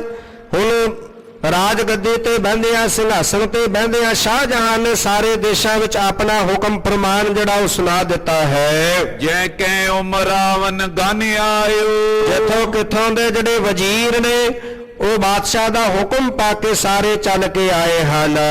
ਦੇਸ਼ਪਤੀ ਅਰ ਦੁਰਗਪਤੀ ਸਭ, ਦੇਸ਼ ਦੇ ਮਾਲਕ, ਦੁਰਗਪਤੀ, ਕਿਲਿਆਂ ਦੇ ਮਾਲਕ, ਉਹ ਸਾਰੇ ਚੱਲ ਕੇ ਬਾਦਸ਼ਾਹ ਦੇ ਕੋਲ ਪਹੁੰਚੇ ਹਨ। ਆਨ ਮਿਲੇ ਉਪਹਾਰਨ ਦੇ ਤਬ, ਬਹੁਤ ਸਾਰੇ ਨਜ਼ਰਾਨੇ ਲੈ ਕੇ, ਬਹੁਤ ਸਾਰੀਆਂ ਜਿਹੜੀਆਂ ਭੇਟਾਵਾਂ, ਬਹੁਤ ਮੌਲਿਕ ਵਸਤੂਆਂ ਨੇ ਨਜ਼ਰਾਨਾ ਭੇਟ ਕਰਨ ਵਾਸਤੇ, ਉਹ ਸਾਰੇ ਲੈ ਕੇ ਬਾਦਸ਼ਾਹ ਦੇ ਕੋਲ ਆਏ ਹਨ। ਬਹੁਤ ਨਜ਼ਰਾਨੇ ਭੇਟ ਕੀਤੇ ਗਏ ਹਨ ਉਹਨਾਂ ਵੱਲੋਂ। ਬ੍ਰਿੰਦ ਤੁਰੰਗ ਮਤੰਗ ਸੋਇਆਵੇ, ਤੇ ਜਿੰਨੇ ਵੀ ਸਾਰੇ ਆਉਣ ਵਾਲੇ ਨੇ ਉਹ ਕੋਈ ਬਾਦਸ਼ਾਹ ਨੂੰ ਨਜ਼ਰਾਨਾ ਭੇਟ ਕਰਨ ਵਾਸਤੇ ਹਾਥੀ ਲੈ ਕੇ ਆ ਰਹੇ, ਕੋਈ ਬਾਦਸ਼ਾਹ ਨੂੰ ਭੇਟ ਕਰਨ ਵਾਸਤੇ ਬੜੇ ਵਧੀਆ ਜਿਹੜੇ ਕਿਸਮ ਦੇ ਘੋੜੇ ਹਨ, ਉਹ ਭੇਟਾ ਕਰਨ ਵਾਸਤੇ ਬਾਦਸ਼ਾਹ ਕੋਲ ਲੈ ਕੇ ਆ ਰਿਹਾ ਹੈ। ਜੈ ਤੇ ਚਾਵੇਂ ਤੇ ਮੰਗਵਾਵੇ, ਤੇ ਜਿੱਥੋਂ ਬਾਦਸ਼ਾਹ ਆਪ ਵੀ ਚਾਹੁੰਦਾ ਉਤੋਂ ਬਾਦਸ਼ਾਹ ਕਹਿ ਕੇ ਮੰਗਵਾ ਲੈਂਦਾ ਕਿ ਮੈਨੂੰ ਚੰਗੇ ਘੋੜੇ ਲਿਆ ਕੇ ਦੇਵੋ ਜਾਂ ਮੇਰੇ ਕੋਲ ਹਾਥੀ ਭੇਟ ਕਰੋ। ਬਾਦਸ਼ਾਹ ਜਿਵੇਂ ਆਪ ਵੀ ਚਾਹੁੰਦਾ ਉਸੇ ਤਰ੍ਹਾਂ ਜਿੱਥੋਂ ਚਾਹੇ ਉੱਥੋਂ ਮੰਗਵਾ ਲੈਂਦਾ ਹੈ। ਕੀਤਕ ਦਿਨ ਬੀਤੇ ਇਸ ਭਾਂਤ, ਕਈ ਦਿਨ ਜਦੋਂ ਇਸ ਪ੍ਰਕਾਰ ਦੇ ਨਾਲ ਬਤੀਤ ਹੋਏ, ਸ਼ਾਹਜਹਾਂ ਜੈ ਕੈ ਬਖਿਆਤ, ਜਿੱਥੇ ਕਿੱਥੇ ਸ਼ਾਹਜਹਾਨ ਦੇ ਬਾਰੇ ਸਾਰੇ ਲੋਕਾਂ ਨੂੰ ਪਤਾ ਚੱਲ ਗਿਆ ਕਿ ਜਹਾਂਗੀਰ ਬਾਦਸ਼ਾਹ ਦੇ ਸੰਸਾਰ ਤੋਂ ਜਾਣ ਤੋਂ ਬਾਅਦ ਉਹਦਾ ਪੁੱਤਰ ਸ਼ਾਹਜਹਾਨ ਜਿਹੜਾ ਉਹ ਗੱਦੀ ਤੇ ਬੈਠਾ, ਉਹਨੇ ਰਾਜ ਭਾਗ ਦਾ ਉਹ ਮਾਲਕ ਬਣਿਆ। ਇਹ ਸਾਰੇ ਪਾਸੇ ਖਬਰ ਪਹੁੰਚੀ ਹੈ। ਸਗਰੋ ਬੰਦੋਬਸਤ ਕਰ ਲੀਨ, ਸਾਰੇ ਬੰਦੋਬਸਤ ਕਰ ਲਏ ਸ਼ਾਹਜਹਾਨ ਨੇ। ਆਪਣਾ ਰਾਜ ਗੱਦੀ ਤੇ ਬਹਿੰਦੇ ਆ, ਰਾਜ ਭਾਗ ਦਾ ਮਾਲਕ ਬਣਦੇ ਆ, ਰਾਜ ਭਾਗ ਨੂੰ ਚਲਾਉਣ ਦੇ ਲਈ ਸਾਰੇ ਬੰਦੋਬਸਤ ਕਰ ਲਏ ਹਨ। ਹੋਏ ਅਲਪ ਵਿਸਾਲ ਅਧੀਨ, ਤੇ ਇਸ ਪ੍ਰਕਾਰ ਦੇ ਨਾਲ ਜਿੰਨੇ ਵੀ ਛੋਟੇ ਹਨ ਰਾਜੇ, ਉਹ ਸਾਰੇ, ਕਿਉਂਕਿ ਛੋਟੇ ਜਿਹੜੇ ਰਾਜੇ ਸਨ ਜਦੋਂ ਤਾਕਤਵਰ ਬਾਦਸ਼ਾਹ ਉਹਦੇ ਅਧੀਨ ਹੋ ਜਾਂਦੇ ਨੇ, ਉਹਦੀ ਅਧੀਨਗੀ ਕਬੂਲ ਲੈਂਦੇ ਨੇ। ਹੁਣ ਜਿੰਨੇ ਛੋਟੇ ਰਾਜੇ ਸਨ, ਛੋਟੇ ਇਲਾਕਿਆਂ ਦੇ ਜਿਹੜੇ ਮਾਲਕ ਸਨ, ਉਹਨਾਂ ਨੇ ਬਾਦਸ਼ਾਹ ਸ਼ਾਹਜਹਾਨ ਦੇ ਜਿਹੜੀ ਅਧੀਨਗੀ ਉਹ ਕਬੂਲੇ, ਉਹਦੇ ਅਨੁਸਾਰ ਹੋਏ ਹਨ। ਤਿਮਈ ਗੁਰ ਕੀ ਸੰਗਤ ਆਵੇ, ਤੇ ਇਧਰ ਧੰਨ ਗੁਰੂ ਹਰਗੋਬਿੰਦ ਸਾਹਿਬ ਪਾਤਸ਼ਾਹ ਜੀ ਦੀ ਮਹਾਨ ਕੀਰਤੀ ਪਸਰੀ ਹੈ ਚਾਰੇ ਪਾਸੇ। ਚਾਰੇ ਪਾਸੇ ਮਹਾਨ ਸੁਜਸ ਫੈਲਿਆ ਹੈ। ਬਿਆੰਤ ਸੰਗਤਾਂ ਸਤਿਗੁਰੂ ਪਾਤਸ਼ਾਹ ਜੀ ਦੇ ਕੋਲ ਚੱਲ ਕੇ ਆਉਂਦੀਆਂ ਹਨ। ਸ਼ਸਤਰ ਤੁਰੰਗ ਦਰਬ ਅਰ ਪਾਵੇ, ਬੜੇ ਬੜੇ ਵਧੀਆ ਸ਼ਸਤਰ, ਚੰਗੇ ਕਿਸਮ ਦੇ ਤਿੱਖੇ ਧਾਰ ਵਾਲੇ ਫੁਲਾਦੀ ਸ਼ਸਤਰ ਜਿਹੜੇ ਨੇ, ਬੜੇ ਚੰਚਲ, ਬੜੇ ਬਲ ਵਾਲੇ ਤਾਕਤਵਰ ਜਿਹੜੇ ਘੋੜੇ ਨੇ, ਬਹੁਤ ਸਾਰਾ ਧਨ ਆਦਿਕ ਗੁਰੂ ਸਾਹਿਬ ਜੀ ਨੂੰ ਭੇਟ ਕਰਦੀਆਂ। ਕਾਬਲ ਮੈਂ ਇੱਕ ਸਿੱਖ ਸੁਜਾਨਾ, ਕਾਬਲ ਦੇ ਵਿੱਚ ਇੱਕ ਗੁਰੂ ਕਾ ਸਿੱਖ ਜਿਹਦਾ ਨਾਮ ਸੀ ਸੁਜਾਨਾ। ਇਹ ਸੁਜਾਨਾ ਸਿੱਖ ਕਾਬਲ ਦਾ ਰਹਿਣ ਵਾਲਾ ਹੈ। ਧਨ ਗਨ ਤੇ ਵਿਵਹਾਰ ਮਾਨਾ, ਇਹਦੇ ਕੋਲ ਬੜਾ ਧਨ ਸੀ, ਵਣਜ ਵਪਾਰ ਕਰਦਾ ਸੀ, ਵਪਾਰ ਇਹਦਾ ਬਹੁਤ ਤਗੜਾ ਵੱਡਾ ਕਾਰੋਬਾਰ ਸੀ, ਤੇ ਜਿਹਦੇ ਕੋਲ ਵਿੱਚੋਂ ਨੂੰ ਬਹੁਤ ਸਾਰਾ ਮੁਨਾਫਾ ਆਉਂਦਾ, ਜਿਹਦੇ ਕਰਕੇ ਬੜਾ ਅਮੀਰ ਸੀ, ਬਹੁਤ ਧਨ ਸੀ ਇਸ ਦੇ ਕੋਲ। ਗੁਰੂ ਦਸੌਂਦ ਨਿਕਾਰ ਤਰਇਓ, ਤੇ ਗੁਰੂ ਸਾਹਿਬ ਜੀ ਦਾ ਜਿਹੜਾ ਹੁਕਮ ਸੀ ਕਿ ਦਸਵੰਧ ਕੱਢਣਾ ਗੁਰੂ ਕੇ ਨਾਮ ਤੇ ਹੁਣ ਉਹ ਦਸਵੰਧ ਕੱਢਦਾ, ਜਿੰਨਾ ਉਹਦਾ ਕਾਰੋਬਾਰ ਕਾਰ ਵਿਹਾਰ ਦੇ ਵਿੱਚੋਂ ਨੂੰ ਮੁਨਾਫਾ ਹੋਣਾ ਵਪਾਰ ਵਿੱਚੋਂ, ਤੇ ਉਹ ਮੁਨਾਫੇ ਦੇ ਵਿੱਚੋਂ ਗੁਰੂ ਸਾਹਿਬ ਜੀ ਦੇ ਘਰ ਲਈ ਉਹਨੇ ਦਸਵੰਧ ਕੱਢਣਾ। ਇਹਦਾ ਨੇਮ ਸੀ। ਇਹ ਉਸ ਨੇਮ ਦੇ ਅਨੁਸਾਰ ਗੁਰੂ ਪਾਤਸ਼ਾਹ ਜੀ ਦੇ ਹੁਕਮ ਨੂੰ ਪਾ ਕਰਕੇ ਦਸਵੰਧ ਦੀ ਮਾਇਆ ਇਕੱਤਰ ਕਰਦਾ। ਲਾਭ ਵਿਸਾਲ ਬਾਰ ਇੱਕ ਲਿਓ, ਇਸ ਪ੍ਰਕਾਰ ਦੇ ਨਾਲ ਇੱਕ ਵਾਰੀ ਵਪਾਰ ਕਰਦਿਆਂ ਨੂੰ ਬਹੁਤ ਵੱਡਾ ਲਾਭ ਹੋਇਆ। ਵਪਾਰ ਕਰਦਿਆਂ ਉਹ ਵਪਾਰ ਦੇ ਵਿੱਚੋਂ ਬਹੁਤ ਮੁਨਾਫਾ ਇਹਨੂੰ ਆਇਆ, ਬਹੁਤ ਵੱਡਾ ਲਾਭ ਪ੍ਰਾਪਤ ਹੋਇਆ। ਗੁਰ ਕੋ ਦਰਬ ਭਇਓ ਸਮੁਦਾਏ, ਤੇ ਗੁਰੂ ਪਾਤਸ਼ਾਹ ਜੀ ਦਾ ਕਿਉਂਕਿ ਜਿੰਨਾ ਬਹੁਤ ਵੱਡੀ ਗਿਣਤੀ ਵਿੱਚ ਇਹਦੇ ਕੋਲ ਧਨ ਆਇਆ, ਉਹਨਾਂ ਹੀ ਬਹੁ ਗਿਣਤੀ ਵਿੱਚ ਦਸਵੰਧ ਗੁਰੂ ਕਾ ਬਣਿਆ। ਦਸਵੰਧ ਦੇ ਬਹੁਤ ਮਾਇਆ ਜਿਹੜੀ ਇਹਦੇ ਕੋਲ ਇਕੱਤਰ ਹੋਈ। ਤਿਨ ਹਜ਼ੂਰ ਕੋ ਸੁਨਿਓ ਸੁਭਾਏ। ਤੇ ਹੁਣ ਇਹਨੇ ਸਤਿਗੁਰੂ ਗੁਰੂ ਹਰਗੋਬਿੰਦ ਸਾਹਿਬ ਪਾਤਸ਼ਾਹ ਜੀ ਦੇ ਸੁਭਾਅ ਦੇ ਬਾਬਤ ਸੁਣਿਆ। ਗੁਰੂ ਕੇ ਸਿੱਖਾਂ ਦੇ ਕੋਲੋਂ ਗੁਰੂ ਕਾ ਜਸ ਗੁਰੂ ਕੀ ਕੀਰਤੀ ਸੁਣੇ। ਚੰਚਲ ਬਲੀ ਤੁਰੰਗ ਬਿਲੋਕੇ। ਕਿ ਧੰਨ ਗੁਰੂ ਹਰਗੋਬਿੰਦ ਸਾਹਿਬ ਪਾਤਸ਼ਾਹ ਜੀ ਤਾਕਤਵਰ ਬਲੀ ਚੰਗੀ ਨਸਲ ਦਾ ਜਿਹੜਾ ਘੋੜਾ ਹੈ, ਜੇ ਕੋਈ ਗੁਰੂ ਕਾ ਸਿੱਖ ਅਰਪਣ ਕਰਦਾ ਤੇ ਧੰਨ ਗੁਰੂ ਹਰਗੋਬਿੰਦ ਸਾਹਿਬ ਪਾਤਸ਼ਾਹ ਜੀ ਘੋੜੇ ਨੂੰ ਵੇਖ ਕੇ ਬੜੇ ਪ੍ਰਸੰਨ ਹੁੰਦੇ ਨੇ ਤੇ ਉਹ ਸਿੱਖ ਨੂੰ ਖੁਸ਼ੀਆਂ ਬਖਸ਼ਦੇ ਨੇ, ਨਜ਼ਰੋਂ ਨਜ਼ਰ ਨਿਹਾਲ ਕਰ ਦਿੰਦੇ ਨੇ। ਇਹ ਗੱਲ ਗੁਰੂ ਕਾ ਜਿਹੜਾ ਜਸ ਸੀ ਸੁਣਿਆ ਹੋਇਆ ਸੀ। ਲੈ ਸਿੱਖ ਤੇ ਕਰ ਦੇ ਤੇ ਅਸ਼ੋਕੇ। ਤੇ ਗੁਰੂ ਸਾਹਿਬ ਜੀ ਫਿਰ ਜਦੋਂ ਗੁਰੂ ਕਾ ਸਿੱਖ ਭੇਟਾ ਕਰਦਾ ਹੈ ਚੰਗੀ ਨਸਲ ਦਾ ਘੋੜਾ, ਤੇ ਸਤਿਗੁਰੂ ਪਾਤਸ਼ਾਹ ਸਿੱਖ ਦੇ ਕੋਲੋਂ ਭੇਟਾ ਲੈ ਕੇ ਫਿਰ ਉਹਨੂੰ ਅਸੀਸਾਂ ਬਖਸ਼ਦੇ, ਖੁਸ਼ੀਆਂ ਬਖਸ਼ਦੇ ਹਨ। ਅਦਿਕ ਸ਼ੌਕ ਹੋਵੇ ਅਸਵਾਰ। ਤੇ ਬੜੇ ਸ਼ੌਕ ਦੇ ਨਾਲ ਧੰਨ ਗੁਰੂ ਹਰਗੋਬਿੰਦ ਸਾਹਿਬ ਪਾਤਸ਼ਾਹ ਜੀ ਫਿਰ ਉਸ ਘੋੜੇ ਤੇ ਸਵਾਰ ਹੁੰਦੇ ਹਨ। ਕਰੇ ਅਖੀਰ ਕੀਰ ਵਿਵਹਾਰ। ਤੇ ਫਿਰ ਘੋੜੇ ਤੇ ਸਵਾਰ ਹੋ ਕੇ ਜੰਗਲ 'ਚ ਜਾ ਕੇ ਫਿਰ ਸ਼ਿਕਾਰ ਖੇਡਦੇ ਹਨ। ਗੁਰ ਕੋ ਦਰਬ ਬ੍ਰਿੰਦ ਮੈਂ ਜੋਰਾ। ਤੇ ਕਹਿਣ ਲੱਗਾ ਗੁਰੂ ਪਾਤਸ਼ਾਹ ਜੀ ਦੇ ਬਾਬਤ ਦਸਵੰਧ ਦੇ ਬਹੁਤ ਸਾਰੀ ਮਾਇਆ ਮੇਰੇ ਕੋਲ ਇਕੱਤਰ ਹੋਈ ਹੈ। ਗਿਣਤੀ ਵਿੱਚ ਬਹੁਤ ਸਾਰਾ ਧਨ ਦਸਵੰਧ ਦਾ ਜਿਹੜਾ ਗੁਰੂ ਸਾਹਿਬ ਜੀ ਦਾ ਮੇਰੇ ਕੋਲ ਹੈ। ਤਾਂ ਤੇ ਲਿਓ ਟੋਰ ਕਰ ਕੋਰਾ। ਤੇ ਹੁਣ ਮੈਂ ਉਹ ਜਿਹੜੀ ਮਾਇਆ ਇਕੱਤਰ ਹੋਈ ਹੈ ਉਹ ਮਾਇਆ ਦੇ ਨਾਲ ਭਾਲ ਕਰਕੇ ਟੋਲਣਾ ਭਾਵ ਕੇ ਟੋਲ ਕੇ ਭਾਲ ਕੇ ਚੰਗੀ ਨਸਲ ਦਾ ਜਿਹੜਾ ਘੋੜਾ ਗੁਰੂ ਸਾਹਿਬ ਜੀ ਵਾਸਤੇ ਉਹ ਖਰੀਦਾਂਗਾ। ਦੂਰ ਦੂਰ ਲਗ ਖੋਜਨ ਕੀਨਸ। ਹੁਣ ਇਹਨੇ ਉਸ ਦਿਨ ਤੋਂ ਖੋਜ ਸ਼ੁਰੂ ਕਰ ਦਿੱਤੀ। ਦੂਰ ਦੂਰ ਤੱਕ ਜਾ ਕੇ ਜਿੱਥੇ ਕਿਤੇ 10 ਪੈੜੇ ਚੰਗੇ ਨਸਲ ਦੇ ਘੋੜੇ ਵਾਸਤੇ, ਚੰਗਾ ਘੋੜਾ ਖਰੀਦਣ ਵਾਸਤੇ ਦੂਰ ਦੂਰ ਤੱਕ ਜਾ ਕੇ ਸਿੱਖ ਜਿਹੜਾ ਘੋੜਿਆਂ ਦੀ ਖੋਜ ਕਰਨ ਲੱਗਾ। ਵੱਡੇ ਮੋਲ ਕੋ ਬਾਜ ਨ ਚੀਨਸ। ਬੜਾ ਧਨ ਦੇ ਕੇ ਵੀ ਚੰਗੀ ਨਸਲ ਦਾ ਘੋੜਾ ਨਹੀਂ ਪ੍ਰਾਪਤ ਹੋਇਆ। ਬੜੀ ਭਾਲ ਕੀਤੇ, ਬੜੇ ਥਾਵਾਂ ਤੇ ਫਿਰਦਾ ਹੈ ਗੁਰੂ ਕਾ ਸਿੱਖ, ਚੰਗੇ ਨਸਲ ਦਾ ਘੋੜਾ ਮਿਲ ਜਾਏ, ਧਨ ਜਿੰਨਾ ਮਰਜ਼ੀ ਖਰਚ ਹੋ ਜਾਏ, ਹੁਣ ਬਹੁਤ ਧਨ ਦੇ ਕੇ ਵੀ ਜਿਹੜਾ ਚੰਗੀ ਨਸਲ ਦਾ ਘੋੜਾ ਜੇ ਕਿਤੋਂ ਮਿਲਿਆ ਨਹੀਂ। ਬਲਖ ਬੁਖਾਰੇ ਮੈਨੇ ਪਾਇਓ। ਬਲਖ ਬੁਖਾਰਾ ਵੀ ਭਾਲਿਆ, ਬਲਖ ਬੁਖਾਰੇ ਵੀ ਪਹੁੰਚ ਕੇ ਬੜੀ ਭਾਲ ਕੀਤੀ ਕਿ ਚੰਗੀ ਨਸਲ ਦਾ ਘੋੜਾ ਮਿਲ ਜਾਵੇ। ਆਗੇ ਰੂਮ ਦੇਸ਼ ਲਗ ਆਇਓ। ਬਲਖ ਬੁਖਾਰੇ ਤੋਂ ਭਾਲ ਕਰਦਿਆਂ ਚੰਗੀ ਨਸਲ ਦਾ ਘੋੜਾ ਲੱਭਦਿਆਂ ਇਹ ਭਾਈ ਸੁਜਾਨਾ ਰੋਮ ਦੇਸ਼ ਦੇ ਵਿੱਚ ਜਾ ਪਹੁੰਚਿਆ ਹੈ। ਤੈਂ ਕਿਤ ਸੁਨਿਓ ਅਰਾਕੀ ਘੋਰਾ। ਉੱਥੇ ਪਹੁੰਚ ਕੇ ਇਹਨੇ ਕਿਸੇ ਦੇ ਕੋਲੋਂ ਸੁਣਿਆ ਕਿ ਇੱਥੇ ਇਰਾਕੀ ਬਹੁਤ ਸੁੰਦਰ ਬੜਾ ਤਾਕਤਵਰ ਇੱਕ ਘੋੜਾ ਹੈ। ਜਿਸ ਕੋ ਮੋਲ ਨਹੀਂ ਕਿਛ ਥੋਰਾ। ਤੇ ਜਿਹਦਾ ਮੁੱਲ ਵੀ ਬਹੁਤ ਹੈ, ਕੋਈ ਥੋੜਾ ਮੁੱਲ ਨਹੀਂ, ਬੜਾ ਬਲ ਵਾਲਾ, ਬੜਾ ਸੁੰਦਰ, ਬੜਾ ਮਨ ਨੂੰ ਮੋਹ ਲੈਣ ਵਾਲਾ ਐਸਾ ਬਲਵਾਨ ਚੰਚਲ ਇਰਾਕੀ ਘੋੜਾ ਹੈ ਜਿਹਦੀ ਕੀਮਤ ਵੀ ਜਿਹੜਾ ਮੁੱਲ ਉਹ ਬਹੁਤ ਵੱਡਾ ਹੈ। ਬੂਝ ਬੂਝ ਸਭ ਤੇ ਸੁਧ ਤਾਂ ਕੀ। ਹੁਣ ਪੁੱਛਦਿਆਂ ਉਹ ਸੁਧ ਸਾਰ ਲਈ ਭਾਲ ਕੀਤੀ ਕਿ ਕਿਸ ਥਾਂ ਤੇ ਕਿਸ ਦੇ ਕੋਲ, ਕਿਸ ਸੁਦਾਗਰ ਦੇ ਕੋਲ ਘੋੜਾ ਹੈ। ਇਸ ਦੇ ਨਾਲ ਤਰ੍ਹਾਂ ਪੁੱਛਦਿਆਂ ਭਾਲ ਕਰਦਿਆਂ ਜਾਏ ਬਿਲੋ ਕੇ ਤੁਰੰਗ ਅਰਾਕੀ। ਭਾਈ ਸੁਜਾਨਾ ਉਸ ਸਦਾਗਰ ਦੇ ਕੋਲ ਜਾ ਪਹੁੰਚਿਆ ਜਿੱਥੇ ਇਹ ਇਰਾਕੀ ਘੋੜਾ ਸੀ। ਹੁਣ ਉੱਥੇ ਪਹੁੰਚ ਕਰਕੇ ਭਾਈ ਸੁਜਾਨਾ ਜੀ ਨੇ ਘੋੜਾ ਵੇਖਿਆ ਹੈ। ਹੱਥ ਫੇਰ ਬੋ ਸੁੰਦਰ ਹੀਰਾ। ਘੋੜੇ ਦੇ ਕੋਲ ਜਦੋਂ ਪਹੁੰਚੇ ਘੋੜੇ ਨੂੰ ਵੇਖਦਿਆਂ ਹੀ ਬੜਾ ਮਨ ਆਨੰਦਿਤ ਹੋ ਗਿਆ, ਬੜਾ ਸੁੰਦਰ ਲੱਗਿਆ। ਘੋੜੇ ਨੇ ਮਨ ਨੂੰ ਮੋਹ ਲਿਆ। ਉਹ ਘੋੜੇ ਦੇ ਉੱਤੇ ਹੱਥ ਫੇਰਿਆ ਭਾਈ ਸੁਜਾਨਾ ਜੀ ਨੇ। ਗੁਰ ਹਿਤ ਚਾਹਿਓ ਸਿੱਖ ਕਨੇਰਾ। ਤੇ ਹੁਣ ਗੁਰੂ ਸਾਹਿਬ ਜੀ ਦੇ ਲਈ ਇਹ ਇਰਾਕੀ ਘੋੜਾ ਖਰੀਦਣਾ ਚਾਹੁੰਦਾ ਹੈ ਕਿ ਇਹ ਬੜਾ ਸੋਹਣਾ ਸੁੰਦਰ ਜਿਹੜਾ ਘੋੜਾ ਹੈ ਮੈਂ ਆਪਣੇ ਪਾਤਸ਼ਾਹ ਧੰਨ ਗੁਰੂ ਹਰਗੋਬਿੰਦ ਸਾਹਿਬ ਪਾਤਸ਼ਾਹ ਜੀ ਦੇ ਚਰਨਾਂ 'ਚ ਅਰਪਣ ਕਰਨਾ ਹੈ।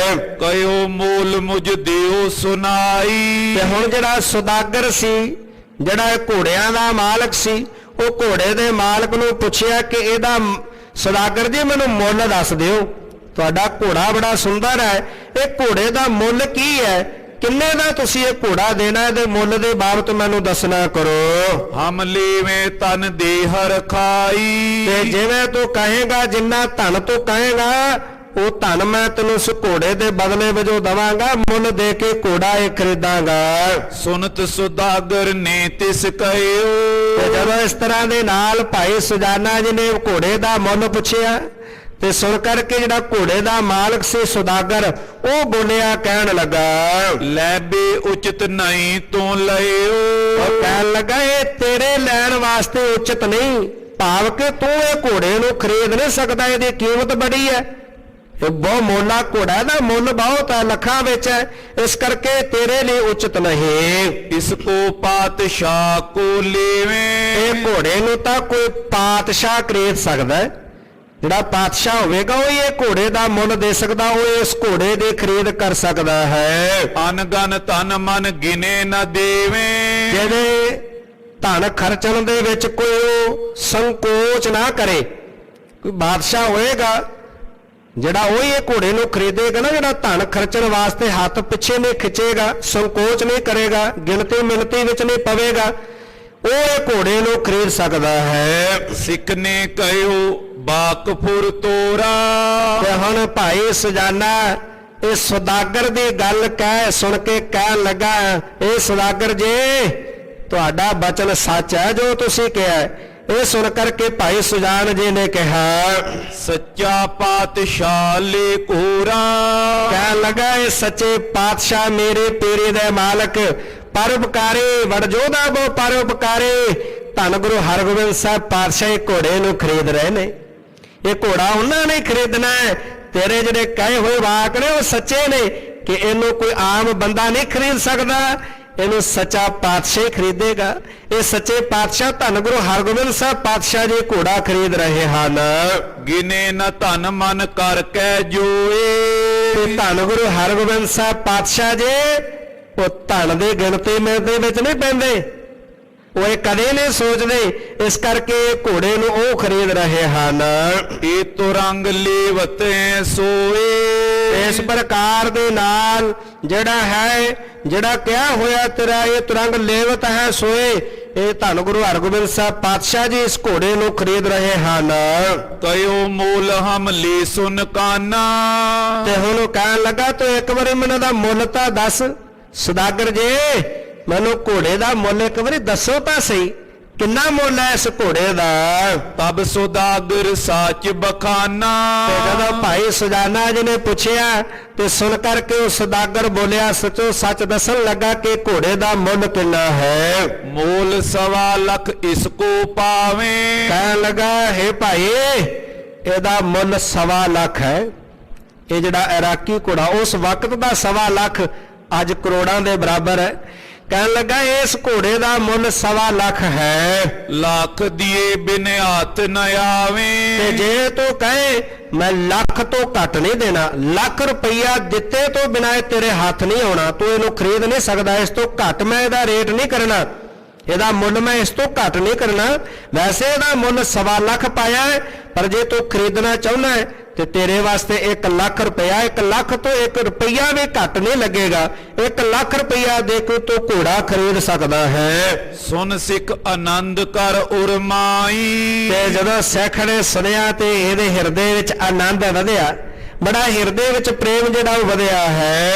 ਗੁਰ ਕੋ ਦਰਬ ਇਤੋ ਹੋਏ ਨਾਈ। ਤੇ ਹੁਣ ਮਨ ਵਿੱਚ ਵਿਚਾਰਿਆ ਕਿ ਜਿਹੜੀ ਦਸਵੰਧ ਦੀ ਮਾਇਆ ਮੈਂ ਕੱਢੀ ਹੈ, ਭਾਵੇਂ ਕੋ ਬਹੁਤ ਹੈ, ਪਰ ਘੋੜੇ ਦੀ ਜਿੰਨੀ ਕੀਮਤ ਆ ਉਤਨੇ ਨਹੀਂ ਬਣਦੇ। ਸਾਚੋ ਪਾਤਸ਼ਾਹ ਲੈ ਅਸ ਕੋ।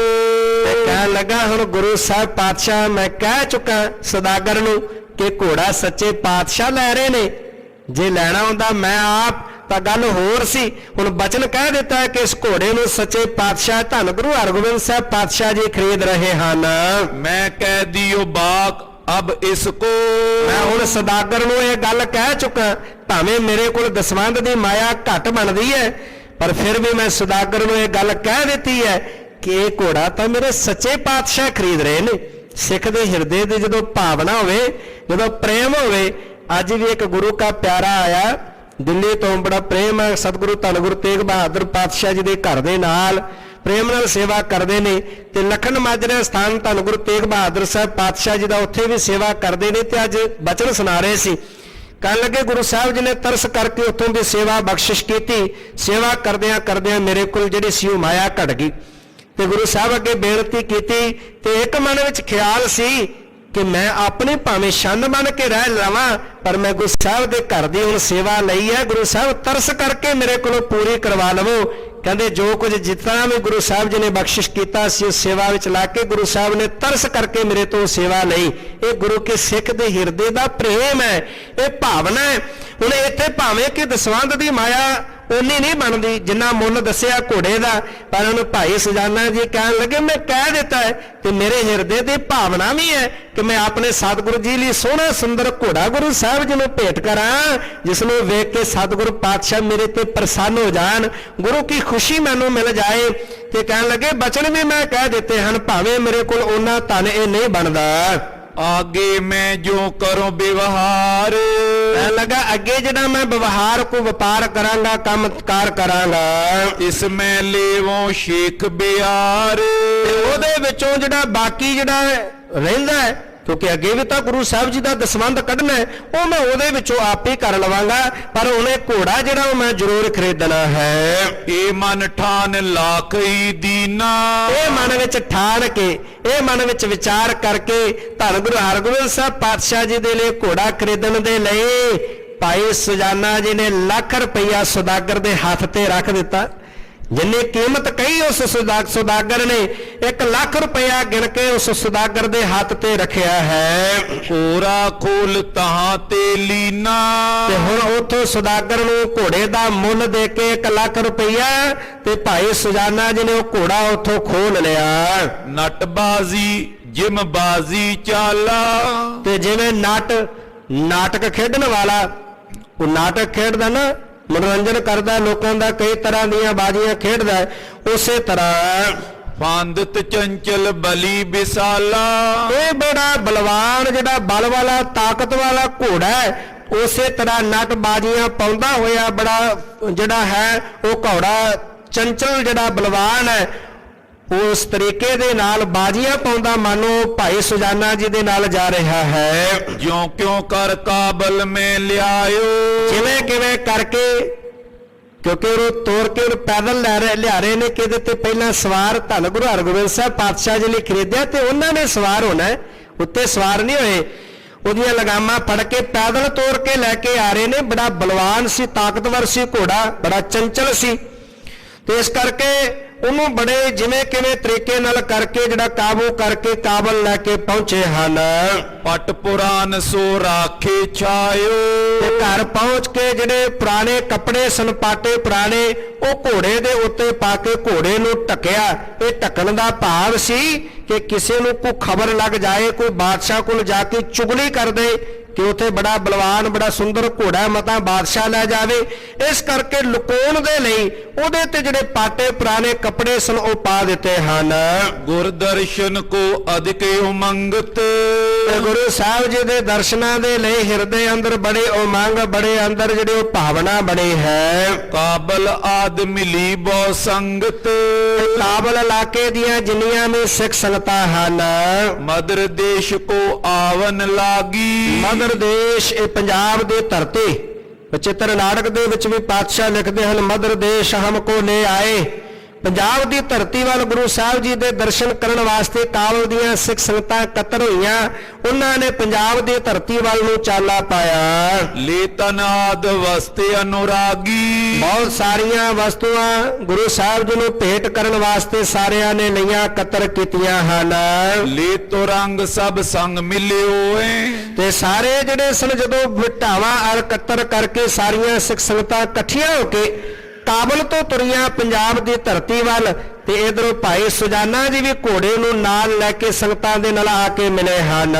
ਅਧਿਕ ਛੁਪਾਵਤ ਪੰਥ ਚਲਿਓ ਏ, ਤੇ ਬੜਾ ਛੁਪਾ ਕੇ, ਉਸੇ ਤਰ੍ਹਾਂ ਉੱਤੇ ਵਸਤਰ ਪਾਏ ਹੋਏ ਨੇ, ਢਕਿਆ ਹੋਇਆ, ਤੇ ਬੜਾ ਛੁਪਾ ਕੇ ਭਾਈ ਸੁਜਾਨਾ ਜੀ ਘੋੜੇ ਨੂੰ ਨਾਲ ਲੈ ਕੇ ਚੱਲ ਰਹੇ ਹਨ। ਮੈਂ ਉਮਰਾਵ ਦੇਖ ਕਰ ਲੇ, ਮਨ ਵਿੱਚ ਖਿਆਲ ਹੈ ਕਿ ਕੋਈ ਉਮਰਾਵ ਕੋਈ ਵਜ਼ੀਰ ਮਤਾ ਵੇਖ ਲਵੇ, ਘੋੜੇ ਨੂੰ ਵੇਖ ਕੇ ਮੇਰੇ ਕੋਲੋਂ ਕਿਤੇ ਖੋਹ ਲੈਣ ਬਾਦਸ਼ਾਹ ਦੀਆਂ ਫੌਜਾਂ, ਇਸ ਕਰਕੇ ਉਹਨੂੰ ਲੁਕਾ ਕੇ ਬੜੇ ਪਰਦੇ ਨਾਲ ਲਿਜਾ ਰਹੇ ਹਨ।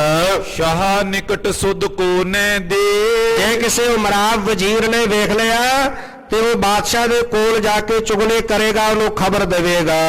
ਗੁਰ ਟਿਗ ਪਹੁੰਚੇ ਬਿਗਨ ਬਈਨ, ਇਹ ਗੁਰੂ ਸਾਹਿਬ ਜੀ ਦੇ ਕੋਲ ਸਹੀ ਸਲਾਮਤ ਗੁਰੂ ਸਾਹਿਬ ਜੀ ਦੀ ਭੇਟਾ ਪਹੁੰਚ ਜਾਵੇ, ਨਿਰਵਿਘਨ, ਕੋਈ ਵਿਘਨ ਨਾ ਪਵੇ ਰਸਤੇ ਵਿੱਚ। ਨਿਰਵਿਘਨ ਹੈ ਗੁਰੂ ਕੀ ਭੇਟਾ ਜੋ ਮੈਂ ਗੁਰੂ ਸਾਹਿਬ ਜੀ ਨੂੰ ਅਰਪਣ ਕਰਨ ਵਾਸਤੇ ਲਿਜਾ ਰਿਹਾ, ਉਹ ਗੁਰੂ ਸਾਹਿਬ ਜੀ ਦੇ ਕੋਲ ਪਹੁੰਚ ਜਾਵੇ। ਇਸੇ ਤੇ ਯਤਨ ਅਨੇਕ ਸੁਕੀਨ, ਇਸ ਪ੍ਰਕਾਰ ਦੇ ਨਾਲ ਬੜੇ ਯਤਨ ਕੀਤੇ ਕਿ ਕਿਸੇ ਪ੍ਰਕਾਰ ਦਾ ਕੋਈ ਵਿਘਨ ਨਾ ਪਵੇ, ਕੋਈ ਵੇਖ ਨਾ ਲਵੇ, ਨਿਰਵਿਘਨ ਗੁਰੂ ਸਾਹਿਬ ਜੀ ਦੇ ਕੋਲ ਮੈਂ ਲੈ ਕੇ ਪਹੁੰਚ ਜਾਵਾਂ। ਇਸ ਤਰ੍ਹਾਂ ਦੇ ਨਾਲ ਬੜਾ ਯਤਨ ਕੀਤਾ ਗਿਆ। ਅਟਕ ਸਿੰਧ ਨਦ ਤਰੀ ਚੜਾਵਾ, ਅਟਕ ਪਹੁੰਚ ਕੇ ਸਿੰਧ ਨਦੀ ਨੂੰ ਪਾਰ ਕਰਨ ਵਾਸਤੇ, ਇਹ ਜਿੱਥੇ ਸਾਰੀਆਂ ਸਿੱਖ ਸੰਗਤਾਂ ਬੇੜੇ ਵਿੱਚ ਸਵਾਰ ਹੋਈਆਂ, ਉੱਥੇ ਘੋੜੇ ਨੂੰ ਕਿਸ਼ਤੀ ਦੇ ਵਿੱਚ ਸਵਾਰ ਕੀਤਾ ਗਿਆ। ਤਟ ਉਰਾਰ ਲੈ ਜਬ ਉਂਗਲਾਵਾ, ਇਸ ਤਰ੍ਹਾਂ ਬੇੜੀ ਦੇ ਵਿੱਚ ਚਾੜ ਕੇ ਘੋੜੇ ਨੂੰ ਸਿੰਧ ਨਦੀ ਪਾਰ ਕਰਕੇ ਜਦੋਂ ਉਰਲੇ ਪਾਸੇ ਆ ਕੇ ਉਤਰੇ ਹਨ। ਇਕੇ ਉਮਰਾਵ ਪਿਸ਼ੋਰ ਸਿਧਾਰਾ, ਬਾਦਸ਼ਾਹ ਦਾ ਇੱਕ ਵਜ਼ੀਰ ਜਿਹੜਾ ਪਸ਼ਾਵਰ ਨੂੰ ਜਾ ਰਿਹਾ ਹੈ, ਉਹਦੇ ਨਾਲ ਕੁਝ ਉਹਦੇ ਬੰਦੇ ਆਦਮੀ ਨੇ, ਉਹ ਨਾਲ ਲੈ ਕੇ ਉਹ ਪਸ਼ਾਵਰ ਵੱਲ ਨੂੰ ਤੁਰਿਆ ਜਾ ਰਿਹਾ ਹੈ। ਸੁੰਦਰ ਬਾਜੀ ਚਪਲ ਨਿਹਾਰਾ, ਉਸਨੇ ਬੜਾ ਸੋਹਣਾ ਸੁੰਦਰ ਬੜਾ ਬਲ ਵਾਲਾ ਬੜਾ ਤਾਕਤਵਰ ਜਦੋਂ ਘੋੜਾ ਵੇਖਿਆ, ਕਹਾਂ ਤੇਜ ਐਸੀ ਕੁਛ ਪਇਓ, ਉੱਥੇ ਐਸਾ ਕੁਝ ਵਾਪਰਿਆ ਜਦੋਂ ਹੁਣ ਕਿਸ਼ਤੀ ਤੋਂ ਘੋੜੇ ਨੂੰ ਉਤਾਰਿਆ ਗਿਆ। ਰੋਕਿਓ ਜਾਏ ਨਾ ਬੋ ਬਲ ਕਇਓ, ਹੁਣ ਬੜਾ ਬਲ ਸੀ ਉਸ ਘੋੜੇ ਵਿੱਚ, ਬੜਾ ਤਾਕਤਵਰ ਸੀ ਉਹ ਘੋੜਾ।